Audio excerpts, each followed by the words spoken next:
Hey, everybody, welcome to today's virtual workshop. And it is a workshop, unlike a lot of the things we've done in the past. This is definitely more workshoppy. I'm excited to have Max Elder here from the Future Institute for the Future. Max, I'm familiar with your work, and we've had a lot of conversations, and I've been wanting to have you on forever to do some stuff with us. So this is really exciting for me. I'm so happy Uh, to be here. yeah, and you're the research director for the Future Food Futures Lab for the Institute for the Future. And what you're going to be doing today is doing us all a valuable lesson because it's such uncertain times. We're in this world where the landscape has been thrown askew for many of us. You know, it's really easy to plan when everything's going great, right? And you don't have to go off road. But when you do, it's actually you need to start thinking a little bit like a futurist. So you're going to give us some frameworks to think about. You're going to help us put a little more rigor to our thought process. And so you're going to be presenting for folks who are attending. Max is going to spend a good chunk of today actually walking us through, and it's going to be fairly interactive. You're going to pause and challenge us a little bit. By the way, Max has told me he's going to challenge me. I'm super nervous. I feel like I'm right before a test, and like I don't know the answers, and you're doing a pop quiz. So I'm kind of nervous about this. But it'll be fun. You're going to be challenging us all. I encourage everyone, when Max asks you to jump in and to think, feel free to jump into the comment section. We already see people chatting. We see Nancy from Philly. We have Federico from San Francisco, Vincenzo from Naples.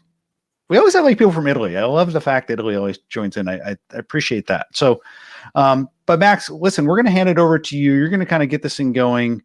And I'm going to kind of downsize while you're presenting. And yeah, this will be a lot of fun. So I'm going to just hand it over to you and take it over.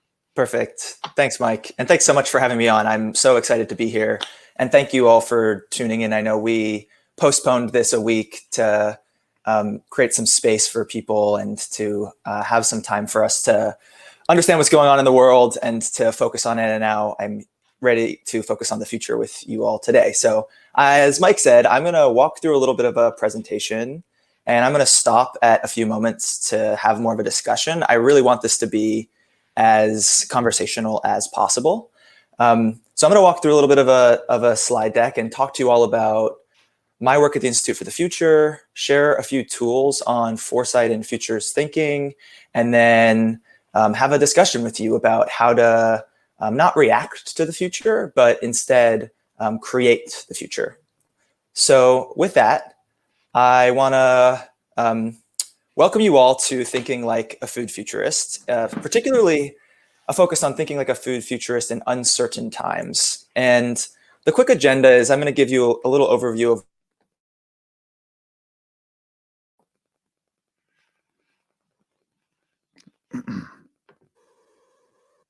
discussion about what's next. As some background, I'm a research director at the Institute for the Future, and I lead our food futures work. And the Institute, for those of you who have never interacted with us, is a 52-year-old nonprofit organization that helps businesses, governments, and social impact organizations think more systematically about the future.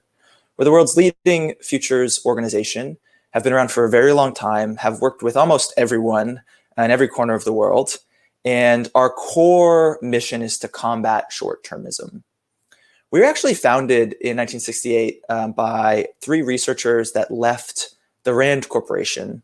And they left Rand with a grant from Ford to take their leading edge research methodologies, their scenario planning work, their foresight tools, and apply them to the business and social sectors.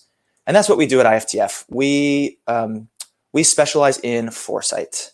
And I know that I want to share a couple of just terms with you all to get you aligned with some common language, because I think a lot of people have have a lot of different notions of what foresight is and what futures thinking is. And I want to clarify some things. So the first is we're going to talk today about foresight. Foresight is so important. We all do it to different degrees, and there's actually a formalized process to being better at foresight and futures thinking. So foresight is first and foremost not about predicting the future. It's the number one rule. Foresight is a process, and it's a process of taking facts about the present day data, and turning those facts into clear and actionable views of the future. So one of the best ways, I think, of visually explaining the work that we do and the tools that we're going to talk about today is with this visual of a cone of possibility. So if you think about what is possible on the horizon, we are here in the present. And as we move farther out into time, what's possible expands. That set of possible futures expands. In probably 1 minute, many of us who are on this platform are still going to be on this platform. The world's going to look pretty similar over the next 60 seconds. But when we think about the next 60 days, 60 months, 60 years,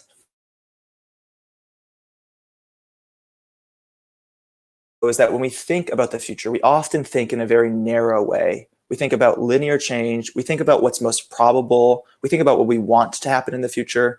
And we often don't consider the broadest range of what's possible. And so what we do is we write forecasts.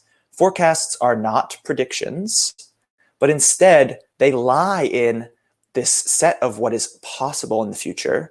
And they help us think very systematically about what might happen. So our forecasts are just statements about what's possible. They're not predictions. They're grounded in present-day facts, and we optimize for being provocative. We want to help people think differently, not predictive. So the process here is we do a lot of research. We do a lot of environmental scanning, horizon scanning. We do a lot of trend analysis, and that's all data in the present. Then we use a process called foresight to write forecasts about what's possible. Those forecasts, though, are necessary but not sufficient for our work. We then need to use those forecasts and various processes to unearth new insights, these aha moments. These insights help you see the world differently. They help you understand a problem differently. They help you see around corners. And they really help you have some paradigm shifts. Aha moments, insights, once you have them, you can't go back to your old mental models. You can't go back to your old way of seeing the world.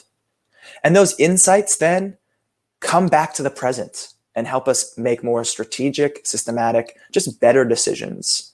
So while we're the Institute for the Future, I actually like to say that we're the Institute for the Present. All of our work is designed to go to the future and then backcast strategy from those futures today to make better decisions.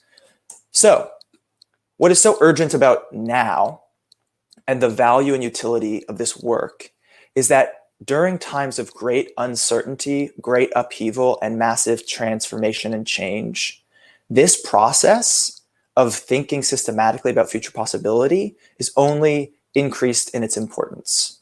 And when the possibility space really explodes on our horizon and the future really feels up for grabs, it is so important to be enabled, empowered, and emboldened by a process to help people think systematically about possibility so we can create change.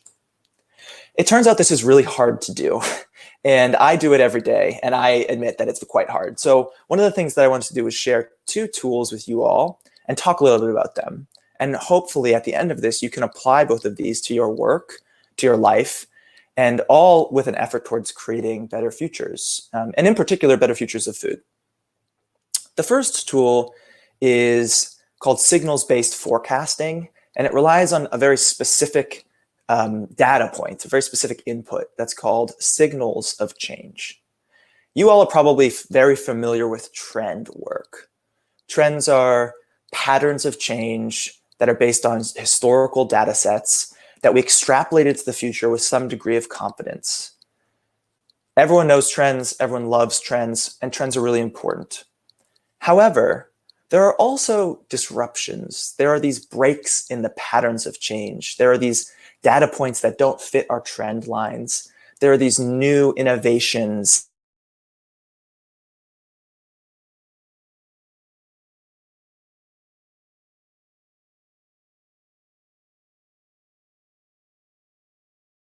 The combination and intercept of these disruptions.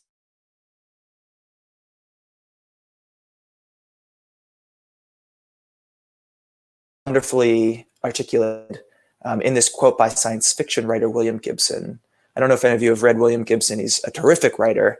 And he has said that the future is already here. It's just not very evenly distributed. And I love this quote because these little pockets of unevenly distributed futures are our data and our input for our forecasting work. And they're called signals of change. I know this is a slide with a lot of text, but I wanted to give this to you to show you that signals can really be anything. The most important thing about signals is that they're small or local innovations. There's something new that are happening in the present. They haven't scaled yet to other geographies or in sort of scope or impact, but they have the potential to. Signals can be new technologies, new patents, new products, new business models, new jobs, new behaviors, something interesting that your kid does with technology that you've never thought of before as a new use case. They can be laws, policies, regulations. It can be a research study or a data point. It can be a news article. The most important thing is that signals are compelling to you, that they make you scratch your head in worry or in wonder. The other most important thing is that they're not trends yet. They're not trends like smart cities or AI. Those are not signals. Those are a collection of behaviors or technologies. Those are when signals have scaled. Signals are very specific, concrete things in the world. My shorthand is you need to be able to point to a signal. You need to be able to point to it in the world. You need to be able to talk to it, read about it. It needs to be a discrete, concrete thing. Why are signals useful? I love signals for a few reasons. The first is that signal scanning really helps you capture emergent phenomena much sooner than other types of social science methods. In some ways, they help us see around the corner of the future. And unlike trends, signals turn our attention to what is possible, to that possibility space in our cone of possibility, before that space becomes obvious. So by the time something becomes a trend, everyone already knows about it. It's already scaled. It's a technology that's already been adopted. And in many ways, we're almost a little too late to the party. In order to think very systematically and broadly and creatively about possibility, we need to understand what could be a trend before it scales. And signals of change are a lens to help us understand possibility and possible trends. Finally, signals are really useful because they're concrete, right? They're specific things in the world. So they provide very specific details about a new experience, a new use of technology, a new patent or product, a new social interaction, new values even. So they give us a lot of detail to help us understand what's possible. Let me give you an example of a differentiation between a trend and a signal. I spend a lot of time thinking about food waste. Food waste is not a signal. It's not a signal of change. It's a macro trend of collective behaviors. It's a set of technologies that tries to minimize food waste. It's a problem set. It's actually a mongrel concept because there are so many different aspects of food waste. So food waste is a broader trend. It's a problem. It's not a signal. But there are so many signals of change related to food waste that help us think differently about possible futures of food. And one of my favorite that I love to talk about is down in Delray Beach, Florida. If any of you have been, there's a little micro brewery called Saltwater Brewery. And they've created 100% edible, 100% biodegradable six-pack rings by upcycling their spent barley and hops from their brewing process. And these six-pack rings have really created a community and culture down in Florida of beachgoers and ocean lovers who are drinking this beer, not just because of how it tastes, but because of the six-pack rings. That's a very specific signal of change. It's related to food waste. It's related to upcycling. It's related to the future of packaging. It's related to all of these trends, but it's a very specific thing. You can point to the six-pack ring. You can call up the brewery. You can experience it yourself. It's a very specific thing that hasn't scaled in the world that points towards something new. What's really important about understanding signals of change and how we use them to think systematically about the future is to not only just identify a signal in the world, is to not just describe it and say what it is. For example, it's this brewery in Delray Beach that's created this edible, biodegradable six-pack ring. That's a necessary aspect of signal scanning, but it's not sufficient. What's more important is not what the signal is that you've found, but it's your sense-making of it. We often say it's the so what. And really what we're asking is, what does this signal mean for the future? How does it help us think differently about what's possible? There are lots of new things in the world, but they're not always that meaningful. And signal scanning is a process of identifying new things that are meaningful for us. And so we have to ask ourselves, we've identified the signal of change, so what? What does it mean? And this is where forecasting is creative. We have to imagine, if this signal scaled, what would be different in the world? What new possibility emerges? What new need emerges? What new challenge is unearthed? In this case, one of the most obvious implications is that byproducts from food production can be used for packaging design. And we could explore and imagine all the various permutations of upcycled food byproducts in packaging design. But if you continue to think through the implications of this, you can get to some really interesting and provocative ideas. One idea, for example, might be that as food byproducts become used as packaging, perhaps packaging becomes edible. If packaging becomes edible, perhaps we need nutrition labels, not just for food, but also for its packaging. There's really interesting fertile soil because of the concreteness of this signal for us to imagine what's possible on the horizon, given our understanding of this present day fact. So, how can you tell if you found a good signal or not? There are 3 questions that I always ask. The first is it a specific thing? It needs to be concrete, a fact, an event, a product. It can't be a trend. It can't be this broader behavior. It needs to be a specific instance of that trend, a specific moment where that behavior was manifested in the world. You need to be able to point to it. The next question that I always ask is it current? Some signals are really provocative and really are paradigm shifting, and they are relevant for a long time. But normally we look for signals in the past year. And then third, is it compelling? We really want signals that don't fit our models, that shake our molds. My litmus test for a good signal is it something I want to email my colleagues about and say, wow, this is really provocative. I've never thought about this before. Is it something that I want to talk about at the dinner table tonight? It should be something that is really compelling to you. I'm going to be asking you all to share some signals related to COVID-19 in a little bit. So keep this in mind as you're thinking about something that you might want to share in the chat box. I would love to invite you all to share something that's specific, current, and compelling that has emerged over the past few months that helps us think differently about the future of food. And I'm going to share a couple that I've been monitoring in my own research to get you to better understand various signals of change. The first is from China. It's been really fascinating to watch as agricultural producers across China have been moving towards having a lot of activity on live streaming platforms to be able to create more direct relationships with consumers and actually to create new direct-to-consumer sales channels.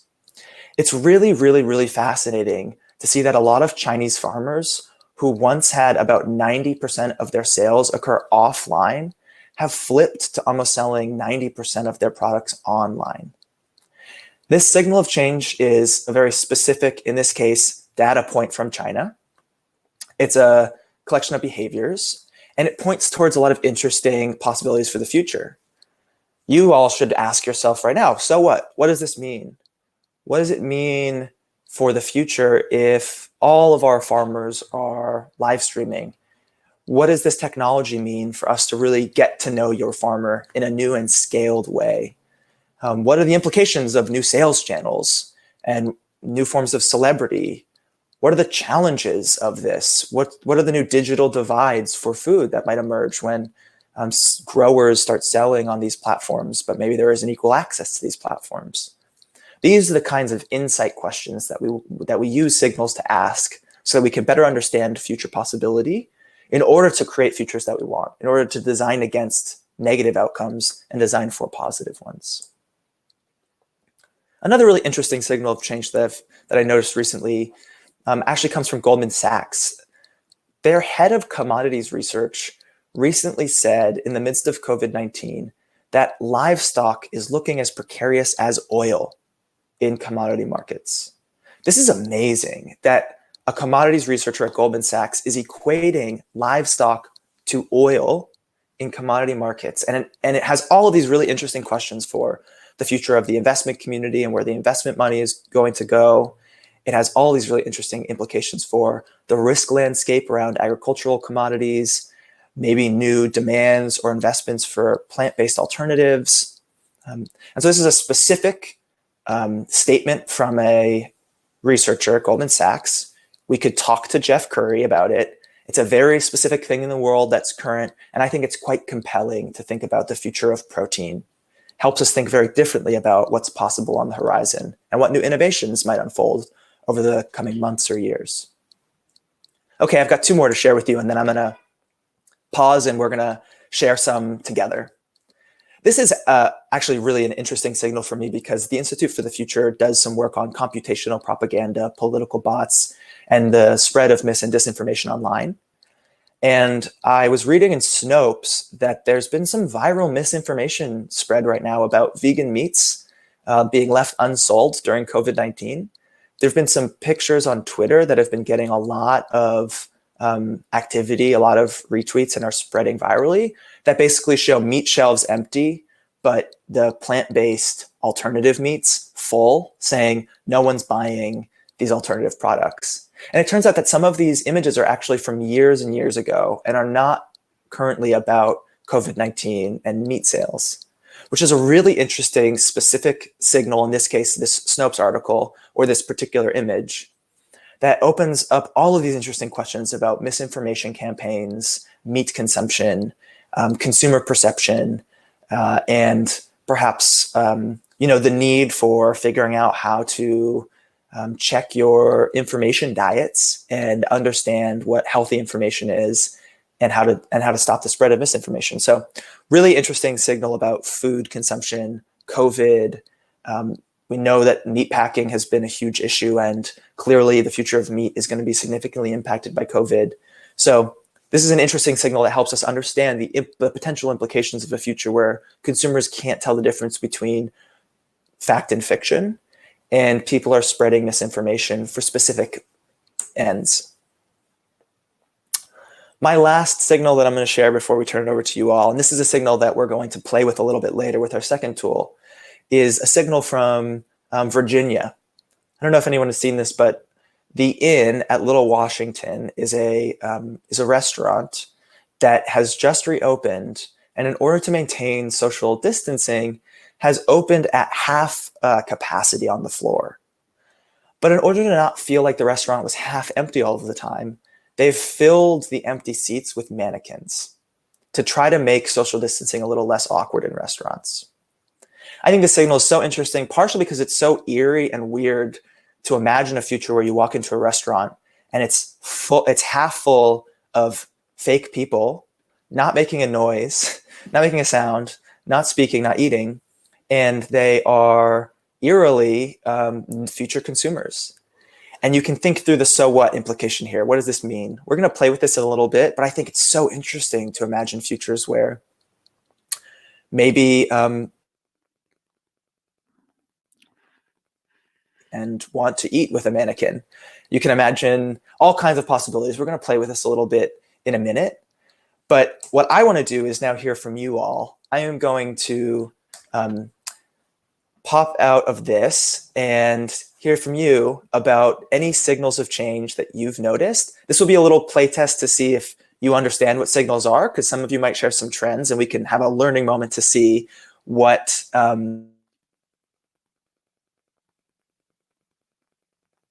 turn it over to Mike first, because I told you I was going to challenge you and put you on the spot a little bit. Mike, you follow this. You've been following COVID-19 side of it.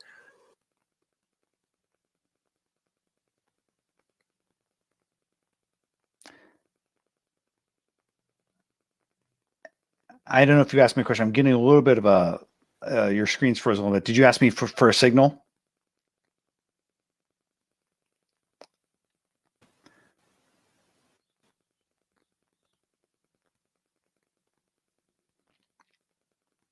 Hey, Max, I don't know. Are you having a little bit of issues with the video?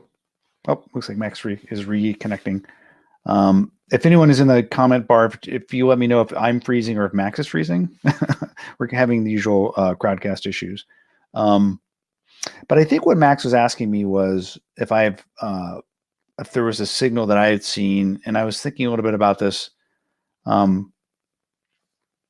me invite Max back in here. Oh, there you go. I'm Hey, back. Max. Hey, Sorry how's it going, man? Were you giving me a pop quiz in terms of what a potential signal is? Yeah. Give me one that you've seen recently from COVID-19 that you think is worth thinking through together.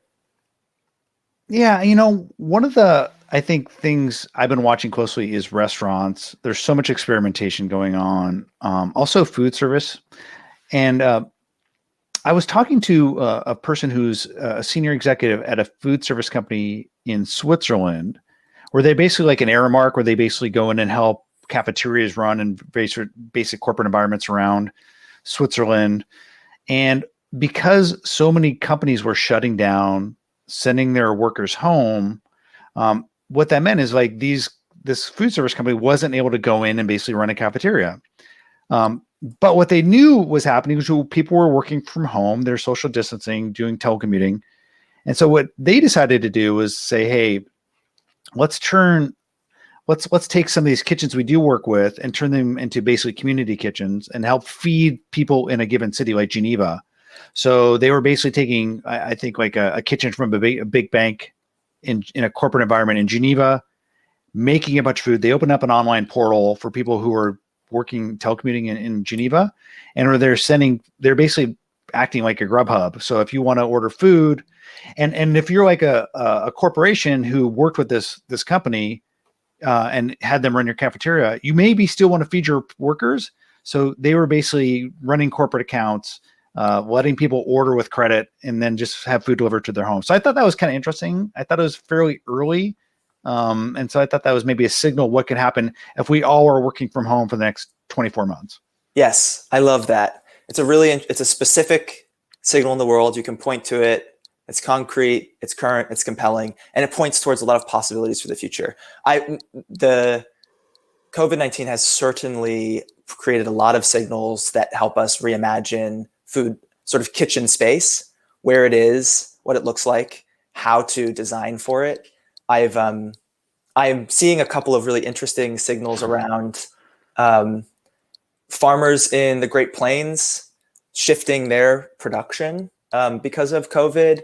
And I love the insight here that food systems can change fast, that this is an interesting signal that says, oh my gosh, there's new demand, there's shifting supply. We can actually really quickly adapt our food system. And to me, the insight there is when we're trying to redesign food systems, we often think that change is slow and hard. And we think that we're stuck in the current context, current production systems, et cetera. And if anything, it seems like COVID-19 is showing us that our food system can be radically rewritten very quickly. And that's, I think, a really positive thing. I have a question for you, Max. So the conversion from signal to trend, I would think, is happening fairly fast, particularly accelerated in an age of social media. And a good example is some of the influential chefs here in Seattle, like Eric Rivera, was doing some really interesting experimentation where they were basically saying, hey, we're going to turn our restaurant into a pantry, and you can just order a pantry and have it shipped to your home. And he was one of the first ones I saw doing that, but all of a sudden I'm seeing lots of chefs doing it around the country. And I feel like social media is spreading the word about interesting business models fairly quickly. Have you seen an acceleration from signal to trend with social media kind of accelerating that? Yeah, I love that question. It's so interesting because part of the challenge with forecasting today is that it seems as though the future is happening faster and faster. And technology is certainly accelerating that. And so the transition from a signal to a trend can absolutely be accelerated. And I think it kind of depends on the domain and what we're talking about. Certain signals, software is a great example. Software signals can become a trend overnight. I think policy signals and behavior change are often much more slow moving. And so depending on the domain, often when we're doing our forecasting work, when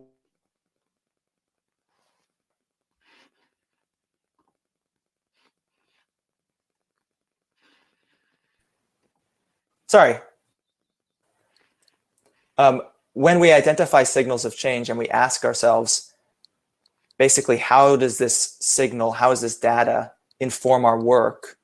one of the questions we ask is, what will it take for the signal to scale to become a trend? We ask ourselves, what are the barriers to scaling this signal?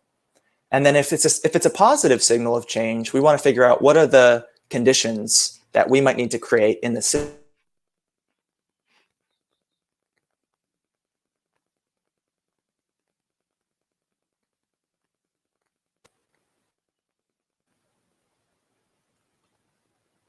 Hey there. I'm going to change my Wi-Fi. Hold on.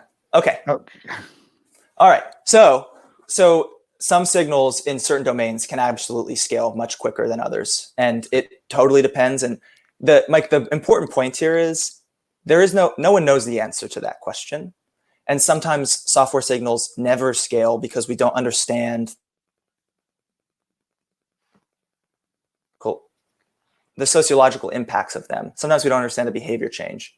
So the key important point here is when you identify a signal of change, it's not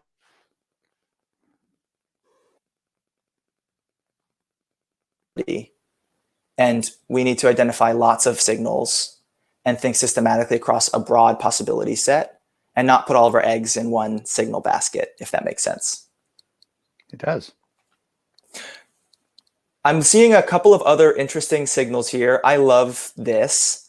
I totally agree that social media can accelerate trends, at least accelerate the understanding of and adoption of new technologies, new practices, and of redesigning the built environment. And I love this signal from Amsterdam of greenhouses that are being designed for safe dining experiences. We've been looking a lot at how restaurants are going to be redesigned physically for reopening. And those greenhouses are so beautiful. And look, I would eat there even if I wasn't trying to social distance. So now, thank you all for sharing those signals. And Mike, thanks for sharing yours. These are great. And signals-based forecasting is really one of the ways that we come up with compelling, internally consistent, provocative visions of what's possible so that we can come up with new insights in order to make better decisions today. Signals are just one small component, one small tool in a Futurist's toolkit. And I want to share with you all now, hoping that our crowdcast works, a tool that will then help us take our forecasting to the next level, which is we need to understand if you all are going to go out into the world, how to understand potential impacts and how to really think through what those signals might mean for the future in terms of really new possibilities. So, Mike, let me know if there are any significant challenges to my walking through this, and we'll take it from there. Thank you all for your patience. So, once you have your signals of change, understand what they might mean for the future. And it's not just a matter of asking, so what? That's step one. But then we want to understand broader consequences so that we can get more detailed pictures of what's possible. I really, really love this quote from my colleague, Kathy Vion, a distinguished fellow at the Institute for the Future. Kathy says that we don't assume that there's one future reality to be discovered, but rather a field of possibilities. And as futurists, we help people exercise their imagination muscles to widen that field. So we don't focus on one signal of change and think that that specific signal points towards the future.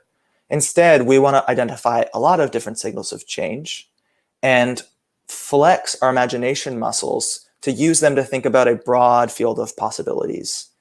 And in order to do that, one of the tools that we use helps us understand the consequences of change from a signal.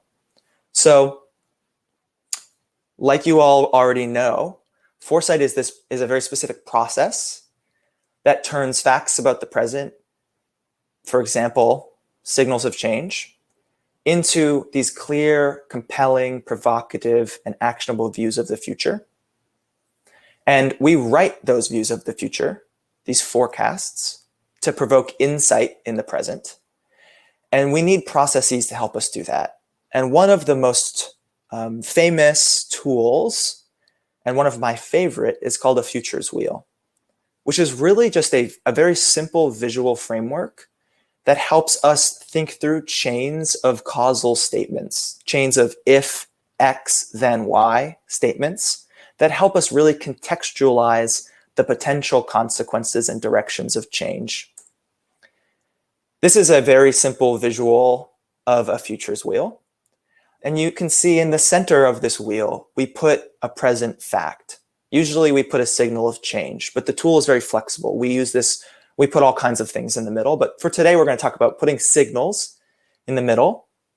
And then we ask ourselves very systematically, if this signal scaled, if this technology from Delray Beach, Florida was used in every brewery, then what would happen? What would be a first order impact or a first consequence of that technology? Then once we start thinking about first order impacts, we say, well, okay, if that first order impact happened, what would happen next? And what would happen next? And this futures wheel helps us build out a picture of change, of consequences that's systematic, and that helps us really think deeply about possibility. I'm going to share one of my favorite examples, which is from a few years ago out of the US Forest Service.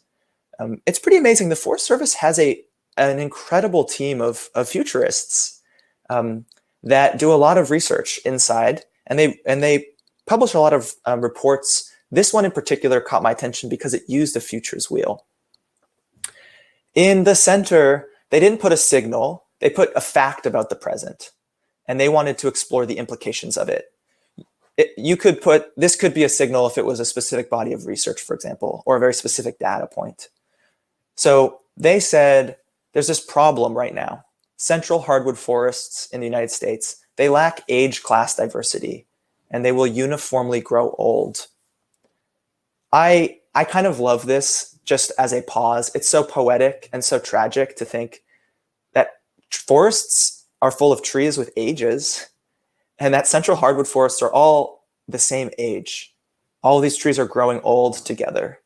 It's a very poetic and actually a pretty sad fact, because there are a lot of negative consequences of a lack of age class diversity. These forests aren't as resilient to change.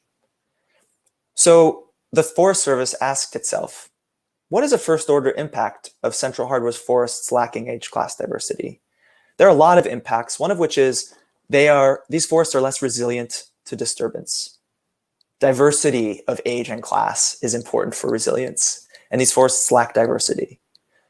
If they are less resilient, then what happens? Well, one possible implication is that there's more uncertainty for the timber industry that relies on a resilient and healthy forest.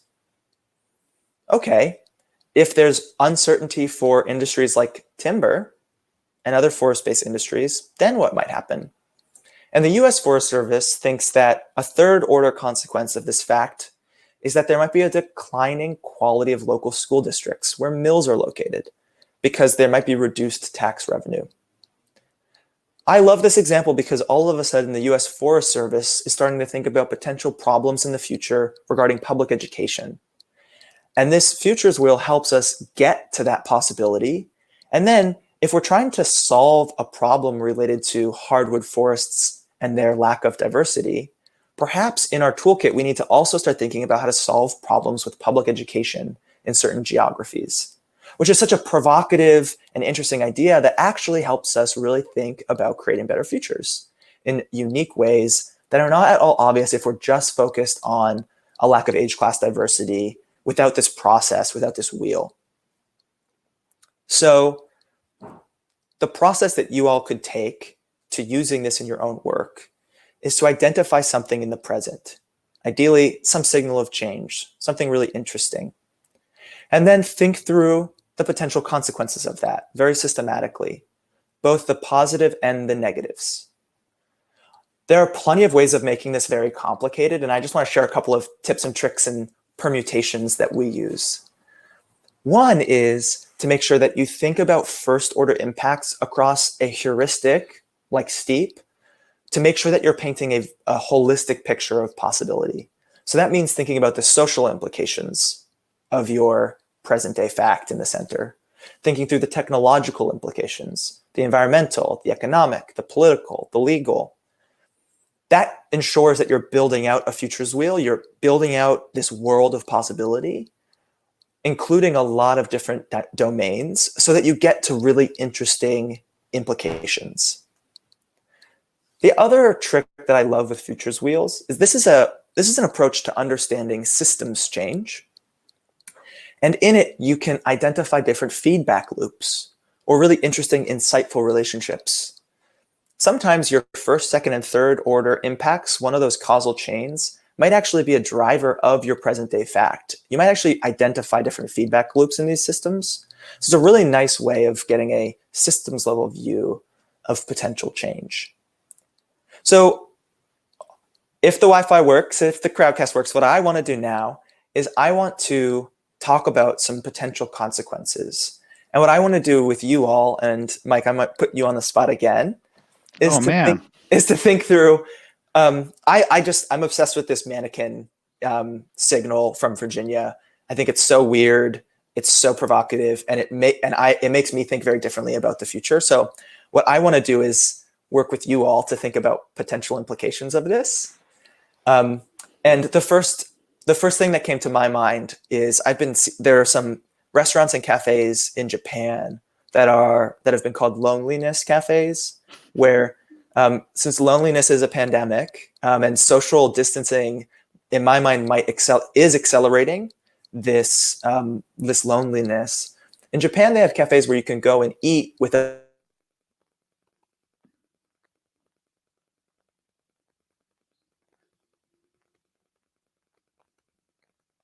what might we do in the future with restaurants that are half empty, and how can we design them?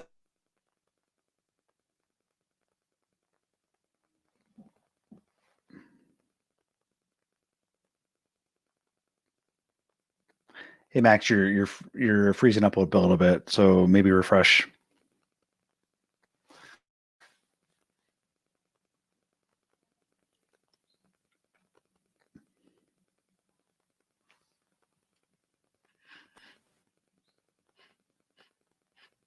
Hey Max, can you hear me? Yeah. So tell me, what are some first order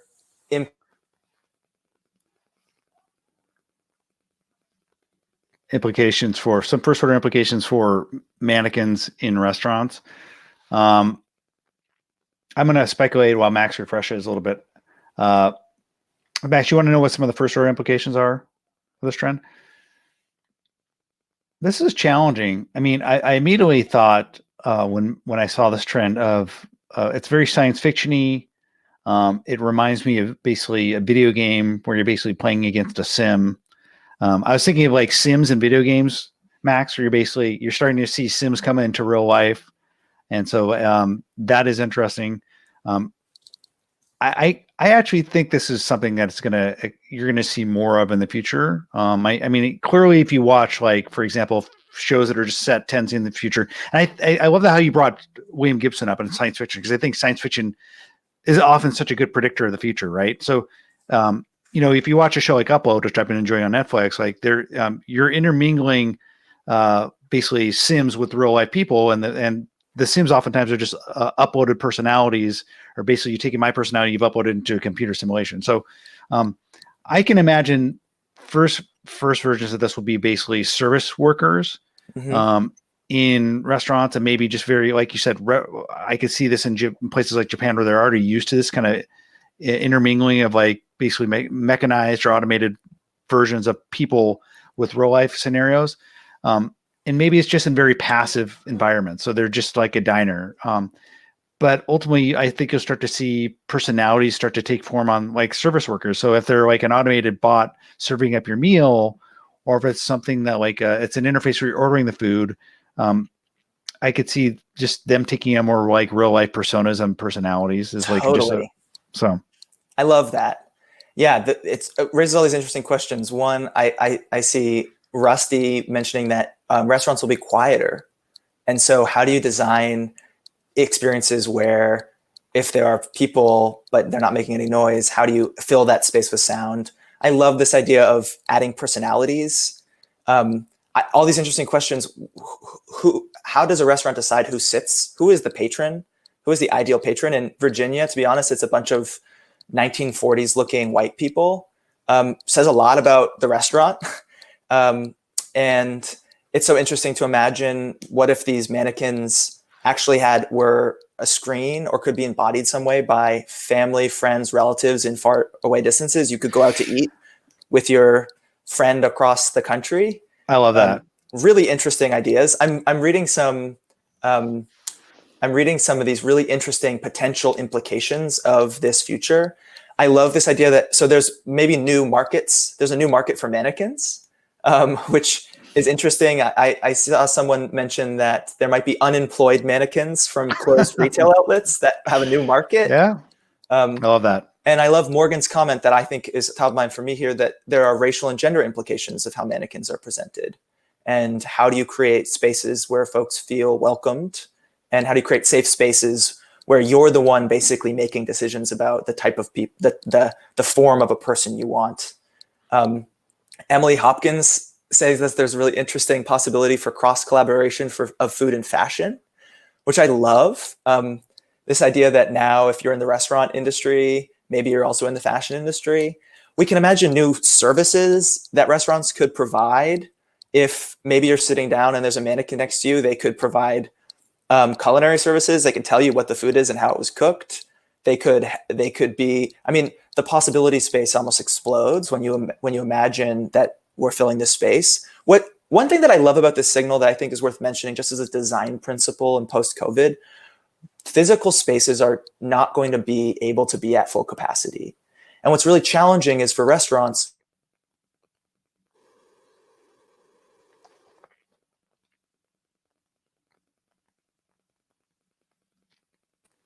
and so if a restaurant isn't full, how do you have a profitable business model? Maybe mannequins are a way to design a new business model that monetizes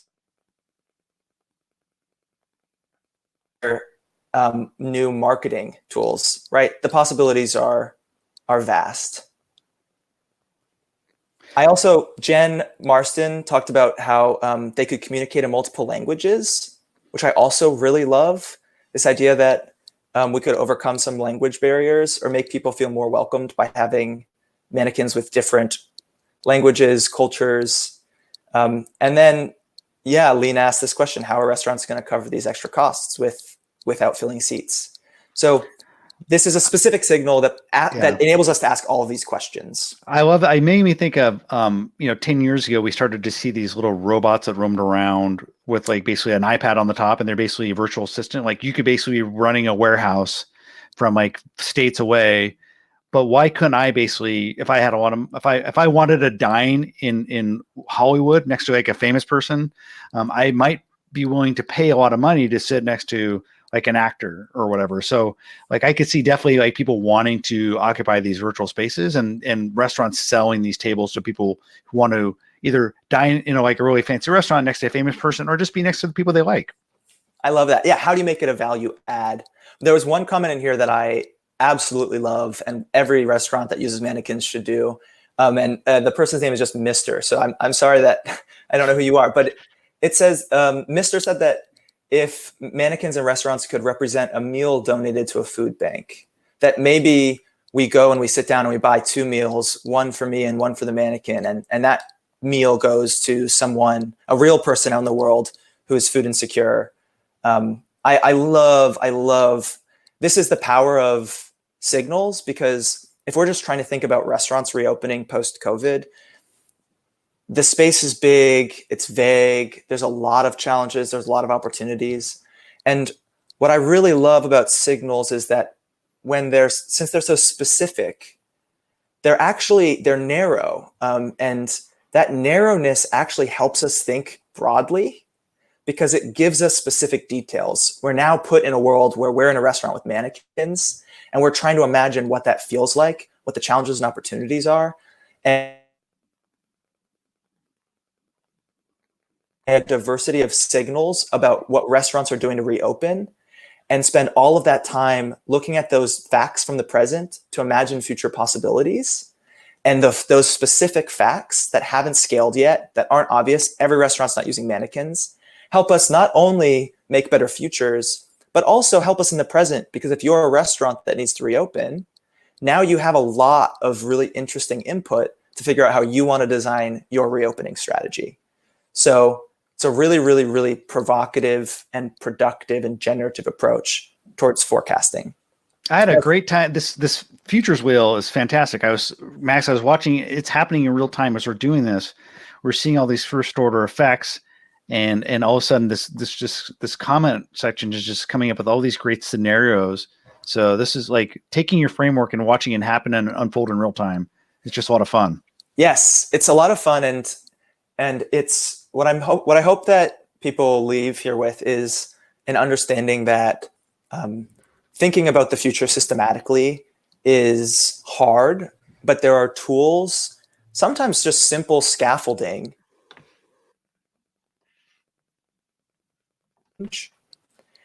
And when we understand those implications,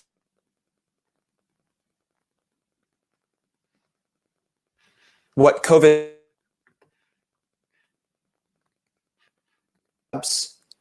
and that food system is available for us to redesign. And we need to think through how we want it to be redesigned. And part of the problem, quite frankly, in my mind, with a lot of the food system in general, is that we've largely given up our collective imaginations. We've largely given up the idea that we all create the future of food.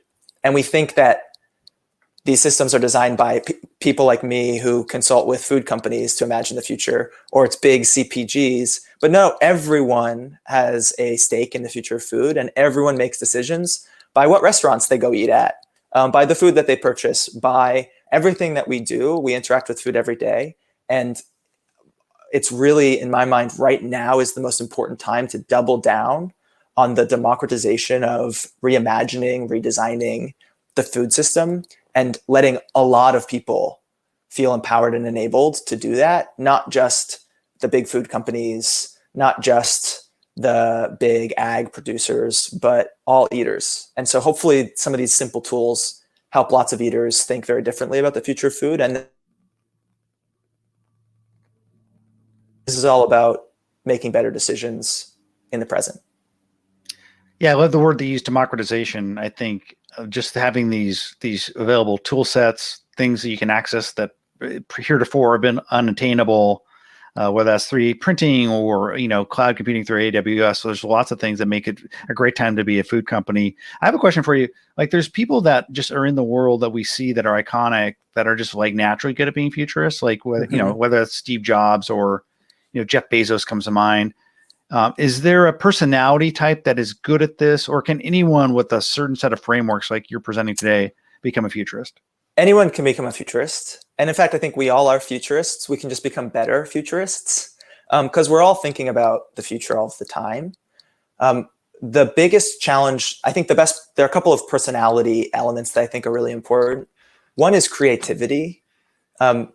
One of the fathers of foresight and futures thinking, Jim Dater down at the University of Hawaii, has said that any useful statement about the future should at first seem ridiculous.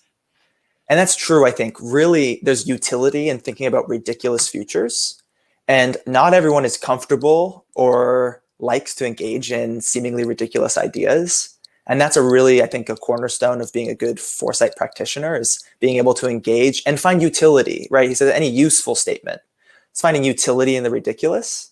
The other is foresight and futures thinking is all about navigating uncertainty. And I hate to break it to you, but uncertainty is a fact about the future. The future is uncertain. No one can predict it. And it takes a specific type of personality to feel comfortable and confident in navigating uncertainty. And so people like certainty, they like the answer. And I think futurists are people who are comfortable knowing that there is no answer and use a toolkit to help ask much better questions. And that's something that I think we all do every day, but we can get much better at. There's a couple questions I want to get to them, and hopefully you can address them in the time we have, Max. If we go a couple Yeah. minutes over, that's great. One person asked, this is actually, um, let's see, who asked this question? It's Morgan. Morgan asks, do you have recommendations for how well to assess signals based on their source, i.e. how reliable or trustworthy are signals? I know you think a lot about trust, Max. Do you have any good suggestions here? Yeah, I love that. This is where being a good researcher comes in. So we constantly are signal scanning the environment, but there's a lot of misinformation, and signals aren't always what you think they are, particularly signals that you read in the news, because often reporters report about signals and journalists write about signals, but they're not exactly right. And so my best advice is to do primary research. So if you're interested in a restaurant opening with mannequins, call the restaurant. Hell, go visit it if you can. Primary research, personal interactions are the best. If there's a new technology, try to play with it, buy it, talk to the people who are building it. So the best advice is to try to do your best primary research. It also is very different to read about something than it is to actually first person experience it. Yeah. And those experiences of signals are so much more provocative, and they help you unearth insights in ways that reading a news article about something simply doesn't. That's great. Another question, Linda Dorman asks, is there a centralized online platform where futurists can add a signal they see and collaborate on forecasts, thinking of a real-time group chat where we can all work on a concept at the same time? I like that. Is there like a secret place, Max, we don't know about? We should all go to. There are so many secret places, but they're secret. No, so this is interesting. The Institute for the Future has a internal sort of proprietary platform where we do this type of signal scanning. There are a couple of ideas. One is, I think existing social media platforms, Twitter is a wonderful place to share signals and to talk about them. Whatever your community, whatever your company, wherever you work, lots of our partners at big corporates have their own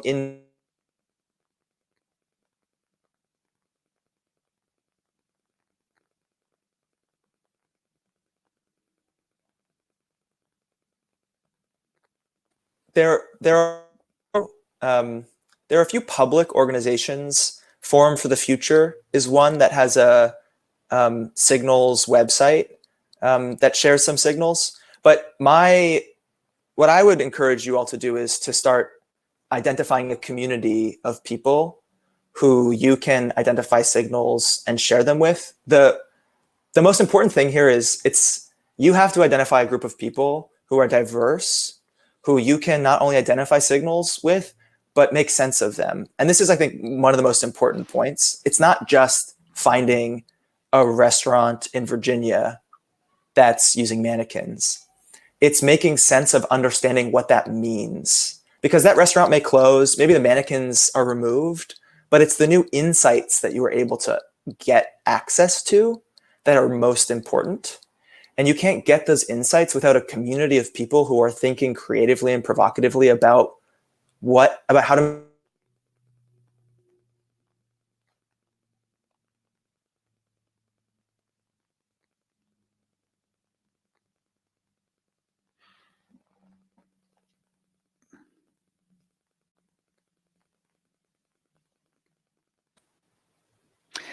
Hey, Max, you froze at the bottom, but you think you're summing up nicely in terms of like giving people some ways to kind of embrace different communities and also use these communities as ways to road test some of the signals. I have actually found a lot of value from like Slack communities. There's lots of like various like different Slacks that I've joined tailored around specific interest groups. I agree that with Twitter is a great way to kind of find early signals. I join the Spoon Slack. That's a great way we share some signals there. But this has been a lot of fun. I know that people have appreciated what you've done here in terms of giving us a little bit of structure to kind of interpret this. For the most part, Crowdcast held up, but right now I think your video is frozen. Max, can you hear me okay? Yes. Okay. But I just want to thank you so much for doing this. This has been a lot of fun. For people who want to see this video will be available. We'll probably also write an article about it. But Max, tell people how they can get a hold of you. Yeah, please reach out to me. Let me share. I'm sorry that we've been running into some Wi-Fi issues, but let me just share this final quote and then some content information. To me, the most important thing here is that right now the future is up for take the risk. I really want you all to leave thinking that you can create the future in a more powerful way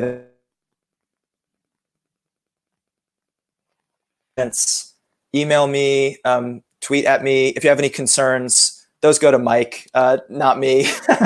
And thank you all for, Mike, thanks for having me on this. And thank you all for your patience with the Wi-Fi and platform. I've created a mannequin that you can all send your complaints to. So not to me. So thank you so much. We'll drop the contact info, and we'll actually send a little bit of an email out to everyone after this with the little contact information and information about how to access the video. But Max, this has been awesome. Thank you again. Thank you, everybody. Thanks, everyone. Bye.